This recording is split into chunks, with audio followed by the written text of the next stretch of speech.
There is new research on the use of marijuana as medicine in Colorado. A marijuana and health symposium at National Jewish Health explored nearly a dozen studies looking at using pot for things like seizures and insomnia.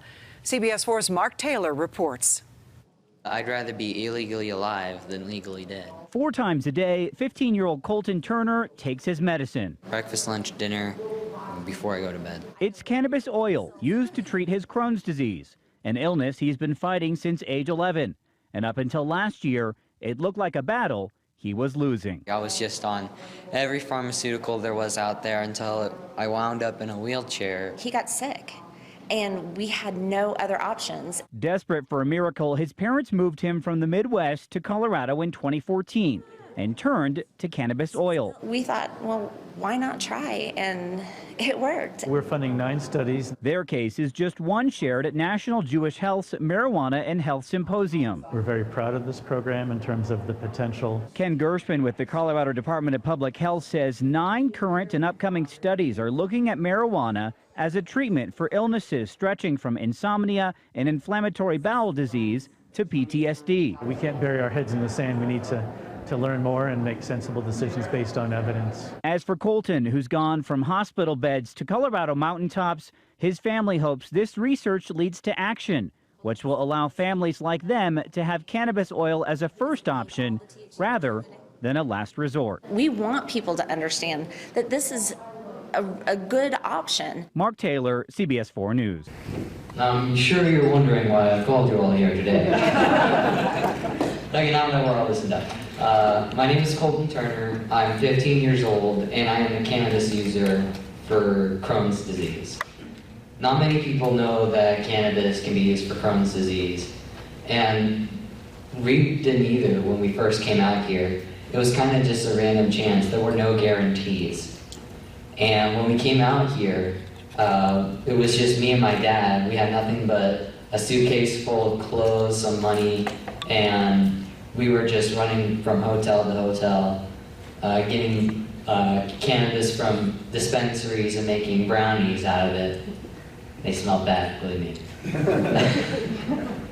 But eventually we were able to get the medicine that I needed, and like many other people, it didn't happen immediately. I mean, it took a little bit of time. I'd say about a couple days until I started to notice an effect. But it wasn't the complete strain that we were looking for, so we had to experiment. We had to change the strains, add CBD, add THC, because I do take both. And I'm not high. I'm never high. I've been high 2 or 3 times, and those times were from medicines that you get from the hospital when you have to go under. Everyone will have to go experience that at some point in their life. But I came out here on March 4th of 2014. I started the medicine, and in October of 2014, that same year, we had another colonoscopy. We went from just ulcers, inflammation, anything that you can say it's in there, to completely clear in just a few months. Yeah. And this medicine is great and everything, but the thing about it is that, like I said, there are no guarantees. I mean, one strain is not going to work for 2 people at the same time, even if they had the same disease. They're still a different human body. Everything is different. And some people have to up in the THC, up in the CBD, or even the way you take it can affect how you feel. But the way I take it, I don't smoke it, I don't do any of that. What I do is I have a caregiver, and he makes it into an oil for me that we put in pill capsules that I take 4 times a day, every day. And that's put me in remission for about 18 months now for Crohn's disease. And it was our last resort, and we didn't know about it until I was basically writing my own will at 13 years old. Because before cannabis, when I first got diagnosed, a few months before, I had drowned in a Boy Scout lake. A lake at a Boy Scout camp. The lake water that I had swallowed, the bacteria from it kind of kicked my Crohn's disease into full flare mode, which led to the partial diagnosis at our local hospital, and we went to the Mayo Clinic in Minnesota for the full diagnosis of Crohn's disease. The first thing they put me on was Azicol, which was basically the health equivalent of taking 2 pills of Tylenol every day, but it just wasn't working. At this point, I was tired, always in pain, always in the back room, and with my Crohn's disease came rheumatoid arthritis. Eventually, we went on to medications like Remicade, which gave me medically induced lupus. Methotrexate, 1 shot from it, gave me nosebleeds for 15 minutes straight. Prednisone. My uncle has ulcerative colitis. We were diagnosed around the same time, and we were both on prednisone at the same time, and we both got really puffy faces. That's one of the side effects. But my uncle, he was taking the same medicine, and his bones from his hips started to deteriorate. And he had one replaced, and he had to get another replaced. And my heel in my foot got deteriorated as well, and I had to wear a boot for a couple months. A little while after that, I'm sure you've seen the commercials, but I was put on Humira, which is another pharmaceutical. And the only thing that it really helped with, it helped more than the others, but it was way more dangerous. It helped me grow a little bit. That's mainly all it did. It didn't give me my energy back. I was still in the bathroom all the time, and I was having the pains, which were the worst. And the reason why we didn't realize I had Crohn's disease sooner was because my dad, he was a short person. He was like, oh, he's short like his dad, he'll grow eventually. But it eventually just got worse, where I was 11 and I was shorter than my 9-year-old sister. That's how bad it was. But the Humira, it helped with the growing a little bit, but it wasn't giving me everything I needed. One summer in 2013, I went to a camp called Camp Oasis, which is a camp for children with Crohn's disease. But everyone there really doesn't have an immune system, so if one kid catches something, the rest of them will. But I came home and my lymph nodes were very large. They were the size of golf balls, a little larger than that. We went to the doctor, we got multiple diagnoses of random things that weren't it. Eventually we had a lymphoma scare. And they wanted to take the lymph node from they were supposed to take it from here, but they ended up taking it from here at last minute. And I can tell, you can probably wonder why my lips are smacking a lot, and I'll tell you why in a second. They were supposed to take out lymph nodes, but they had taken out salivary glands by mistake. Yeah. So the lack of saliva and combined with a digestive disorder isn't a good combination. So after all that, we were taken off the Humira, and I was faced with 3 options. One was Cimzia, another biologic, and if I had taken Remicade, Humira, or I was a teenage male, then I would have a 66% chance of developing lymphoma, which I've done on all 3 of those. So I immediately didn't want to do it. The next option was surgery, and they wanted to take my colon out, and basically I would have a bag on my side for the rest of my life. But the third one, which I'm glad I took it, was alternative medicines. And they can't say, go try cannabis. They basically just said, check out what's going on in Colorado. And that's what we did. I'm sure that there were other places that we could have went to try the medicine, but we were told that Colorado was probably our best option. So we went there, and I've been in remission ever since.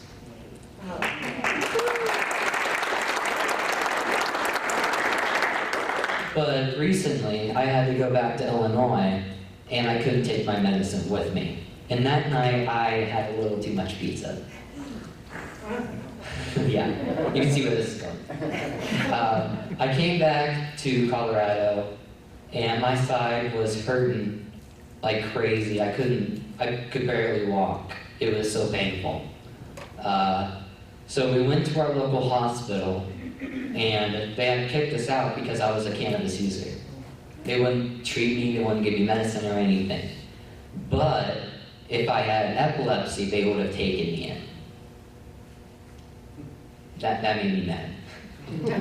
And they thought I had things like appendicitis, like all this crazy stuff. And then the closest hospital that was cannabis friendly was 2.5 hours away.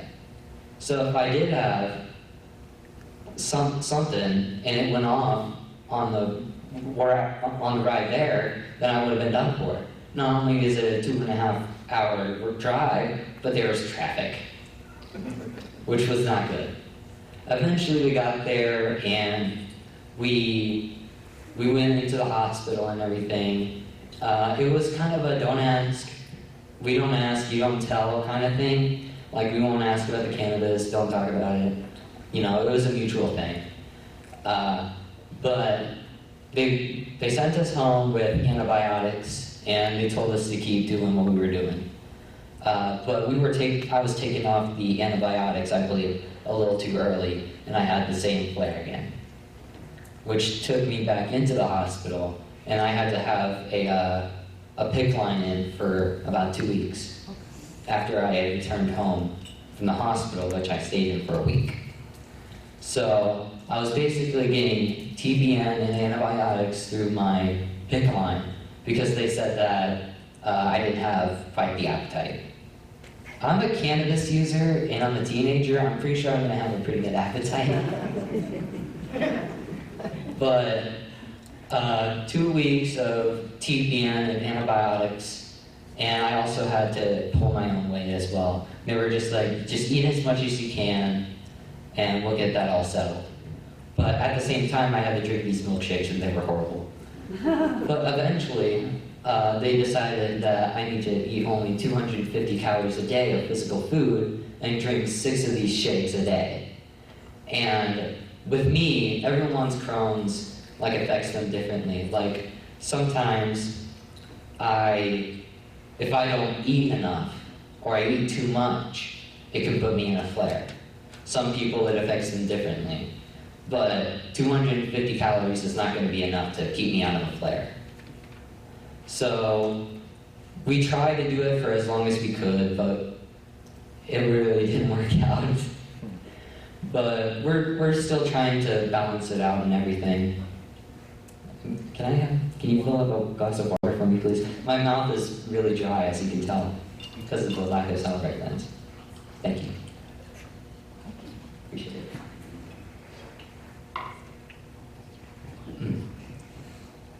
But like I said, I came here in a wheelchair because I was so weak, and I had already written my will.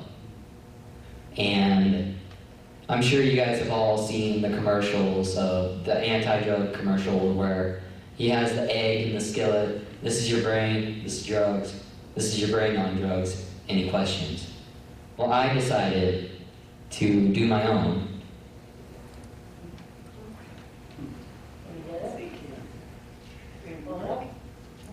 I'm trying. Hi, my name is Coltyn. It's not showing video. Maybe your mom can help you.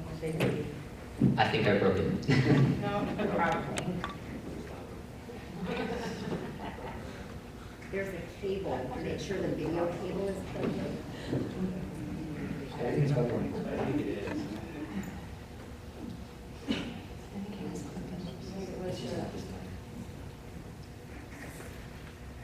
Got it?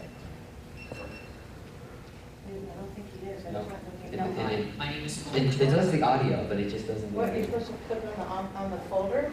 Yeah. Yeah, we clicked on the folder. Third display. Any studies on This is way more complicated than it needs to be.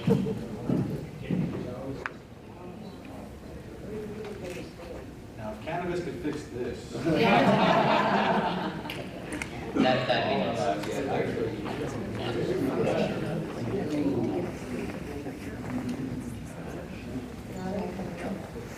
You guys try the function key to get it to the projector. It's usually like F8 or something. That's one. Well, maybe you could. It's a get a like a video feed on that. Oh, here it comes. Heather's is on there. We could do Heather's presentation again. Okay, just need to play that video. Sorry.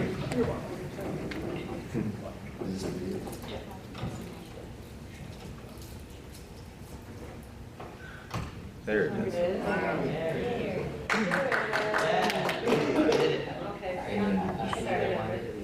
Yeah, start it over. Volume.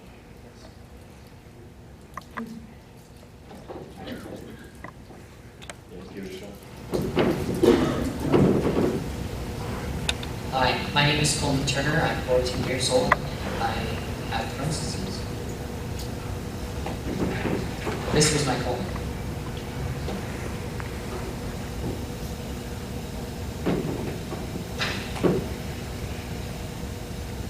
This is cannabis.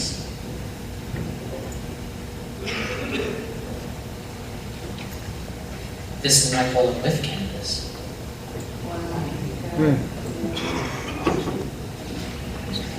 Any questions?